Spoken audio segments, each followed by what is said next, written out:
O, eto. The hotel room of late former, the NBI confirms that operative of the NBI Cordillera Administrative Region are currently serving a search warrant at a hotel in Baguio City in connection with the investigation into the death former Yusek Maria Cabral to obtain evidence that may shed light on the circumstance surrounding her death. Nung una, ayaw pa nung hotel eh. Di po ba? Ayan, maaano din pala. Tsaka sana maganda mapakita yung yung mga, alam niyo yan, yung mga pinanggalingan at yung mga kamit. Kung meron mang mga kamit, ito pong si Yusek Cabral, diyan po sa Ion Hotel na sinasabi po ni John Vic Remulla na dating pag-aari niya, yung hotel na yan, mga bossing. Di ba? Daming paikot-ikot. May mga nababanggit pang kasosyo o kanegosyo, yung Eric Yap. Di po ba?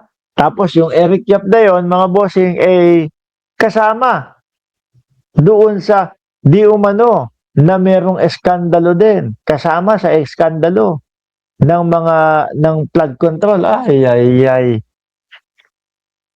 Hindi ako believe sa conduct na research, no? Na search sa hotel room. Ang daming taong nasa loob ng room. Walang mga gloves. Sinisira yung mga crime scene, yung mga fingerprint ng mga tao kapag ka nahawakan. Binenta kay Eric Yap. Eto. Kung di ako nagkakamali, parang nakapangalan daw dun sa partner niya. Meron sinabi si John Vic Remulla yun eh. Parang nakapangalan doon sa partner niya. Ano po? Parang ang pagkakaintindi ko, partner ni Yusek Cabral, di ibig sabihin yun yung mister, yun yung asawa. Pero hindi kumpirmado ho yun. Maaaring maliho ako o maaaring tama. Di po ba mga kababayan? Madami yan, madaming makikita dyan sa kung ano man yung meron doon sa hotel room ni Yusek Cabral ho, mga kababayan. Ngayon, alam nyo naman, merong mga pasabit-sabit na mga kongresista para mapag-usapan din ho sila, para masama din ho sila. At isa na po dyan, mga bossing, yung jowa daw, sabi ni Boy Tinapay, jowa yata to ni jowa ata to ni Miao Miao congressman no? Na si Kiko Barsaga. Wala pong iba kundi si Lebiste, mga bossing. Anak ko, eto. Ano pa po bang estasyon ang pupuntahan yan? Di walang iba kundi Net25. Yan lang naman po ang mga palapatol at talagang mga timawa ho doon sa mga magsasalitang mga DDS kontra ho sa gobyerno. Official document ba ito? Opo, ito po ay internal file.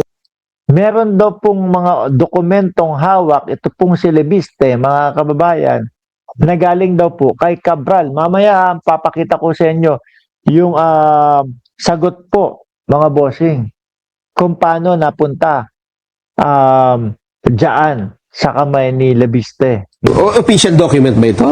Opo, ito po ay internal file mula sa opisina ni Undersecretary Cabral. At actually, akala ko may kopyan ito ang ICI. Opo. Pero bumisita din ako sa ICI ngayong linggo at nalaman ko na nawala pala ang mga computer ni Yusek Cabral.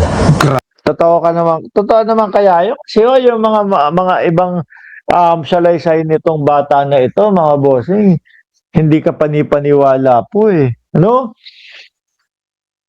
Yung tipo pong wala na, laos na si Kiko Barsaga. Pagkakataon mo na, Lebiste, ikaw naman. Kasi wala na. Yung karir ni Barsaga hindi na pinapansin. Nung una ho kasi, di ba, si Barsaga, pinapansin pa ho yan, mga kababayan. Nung napansin ho, na wala na pala. Nandiyan na si Addictus Rex. Shout out, boss. Nung napansin ho, na hindi naman pala totoo, yung pinaglalaban, di ba, nitong si Barsaga, tinalikuran na ho ng mga DDS. Di ba ito? Shout out sa dyan. Rest in peace kay Kong Akop. Oo nga naman. Parang fake lang po yan. Oh, sabi ni Champi Tuti. Tuloy. Kaya para malaman natin ang mga proponent ng mga insertion sa budget, maganda sana kung ibigay ng DPWH sa ICI ang files ni former Yusek Cabral. Yung opisina ni Yusek So parang gusto mo pang palabasin na DPWH yung nagtatago or whatever. Parang gusto mo pang palabasin na sila may kagagawa nito Cabral ang may pinakamaraming impormasyon tungkol sa DPWH budget. Yung kasing opisina ni Yusek Cabral, For ito yung planning services. Sa planning services na yan, lahat ng application Si Marcoleta.